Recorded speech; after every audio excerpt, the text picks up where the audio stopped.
jeu, effectivement, il s'adressera à toutes les tranches d'âge, on va dire de 7 à 107 ans.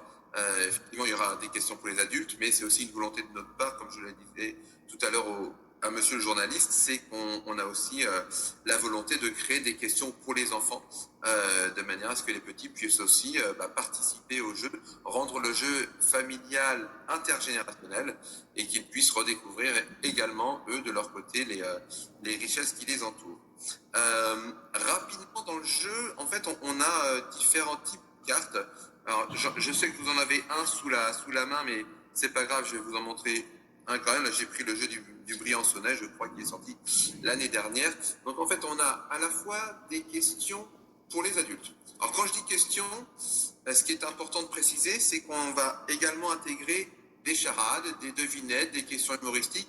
L'idée, c'est de ne pas faire un trivial poursuite sur le pays Castelroussin, Val-de-l'Indre, qui ne s'adresse uniquement aux professionnels du patrimoine ou aux érudits ou aux sociétés archéologiques. L'idée, c'est que ça s'adresse vraiment à tout le monde, y compris les nouveaux arrivants, les gens de passage, les touristes, pourquoi pas. Je veux vraiment que notre jeu soit accessible à l'ensemble des gens qui potentiellement s'intéressent au pays Castelroussin. D'où notre volonté de faire des questions qui soient trop difficiles, qui soient variées, qui soient éclectiques à la fois au niveau des thématiques abordées et qui soient variées territorialement parlant. On va dire, moi, ce que je veux pas, c'est uniquement faire des questions sur les sites emblématiques du territoire, mais je veux aussi effectivement qu'on ait plein de questions sur Maron. Je vois le maire de Maron dans le fond que je salue. Des questions sur toutes les communes du territoire et sur toutes les thématiques possibles. C'est vraiment ce qui m'anime, c'est qu'on ait un jeu hyper complet sur le pays Castelroussin. C'est pour ça que dans les thématiques abordées, le président l'a dit, il y a bien sûr de l'histoire, du patrimoine, de la géographie, les thèmes essentiels qu'on retrouve dans de nombreux jeux.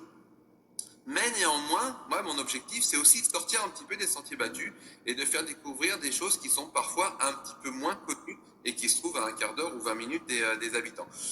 Donc, je ne vais pas faire la liste de tous les thèmes possibles, mais en fait, c'est vrai que ça peut concerner la faune, la flore, la gastronomie, les légendes locales, pourquoi pas les traditions, la musique, mais ça concerne aussi tout ce qui constitue le territoire d'aujourd'hui avec l'agriculture, éventuellement les industries, la population, tout ce qui fait la richesse du pays Castelroussin.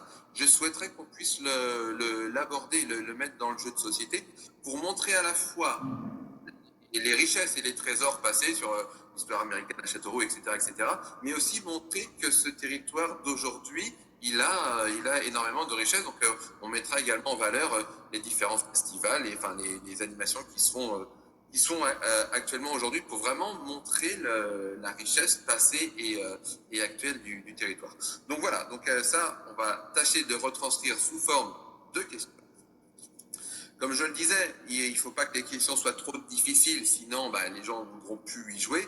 Mais inversement, il ne faudra pas que les questions soient trop faciles non plus, parce que ça va vite être chiant aussi si les gens répondent à tout. Donc on va tâcher de réaliser un juste équilibre entre questions faciles, questions difficiles, questions diverses et variées, toujours en lien avec le territoire, bien entendu, mais sur une variété la plus large possible de thématiques. Donc voilà pour ça. La deuxième, alors je ne sais pas si vous pouvez le voir, tout que j'essaye de bien viser mon truc. Voilà. On a également des questions pour les juniors, que je vous l'ai dit, pour les 8-14 ans. C'est vrai qu'ils n'apprennent pas forcément l'histoire, la géographie, le patrimoine local à l'école, et c'était une volonté de notre part d'associer les petits pour qu'eux-mêmes puissent redécouvrir ce qui les entoure. Donc il y aura des questions pour cette tranche d'âge-là. Petite précision, les enfants et les adultes pourront jouer au sein d'une seule et même partie. Il ne s'agit pas de dire aux enfants, allez jouer dans la cuisine, faites votre jeu sur le pays Castelroussin, et nous, les grands, on va jouer ensemble dans la salle à manger. Non, l'objectif, c'est vraiment qu'on puisse réunir l'ensemble de la famille, mélanger des générations, avoir 4 ou 5 générations qui se côtoient autour de la table pour que les gens puissent s'amuser ensemble à ce jeu de société. Et puis enfin, dernier type de carte qu'on a dans le jeu. Alors c'est pareil, je vais vous les montrer. En fait, ce sont des questions photos. On aura dans le jeu près de 120 questions photos, avec à chaque fois au recto une photo Voilà. Et puis au verso de la photo, et ben, l'équipe adverse pose la question et la réponse en lien avec cette photo. L'idée des questions photos, c'est vraiment d'inciter les gens à se dire, tiens, tel ou tel endroit, on ne connaissait pas. Ça va être l'occasion d'aller voir en vrai ce qu'on a appris dans le jeu. Voilà, vraiment pour inciter la population à aller découvrir des choses qui sont au plus près de chez eux. Donc ça vient en complément des questions écrites et les questions photos. Ça peut être du patrimoine bâti, mais ça peut être également du patrimoine naturel, d'anciennes gravures, des tableaux, des œuvres d'art, des célébrités, etc., etc. Enfin voilà, on va essayer également dans les questions photos d'être le plus varié possible. Au total, on va être entre 300 et 500 questions. C'est déjà, ça sera déjà pas mal à l'échelle d'un territoire comme le pays Castelroussin-Val-de-L'Indre. Et puis, ça permettra surtout aux joueurs et aux joueuses de pouvoir jouer plusieurs fois avant de retrouver sur les premières questions. Petite précision aussi, ce qui est important pour nous, c'est que la règle du jeu, en fait, elle tient en une partie. Voilà, c'est nous, une nouvelle fois, hein, je suis chiant avec ça. Comme je veux que le jeu s'adresse à l'ensemble de la population, je pars du principe que la règle du jeu doit également être très simple. Donc au recto, on aura la règle du jeu.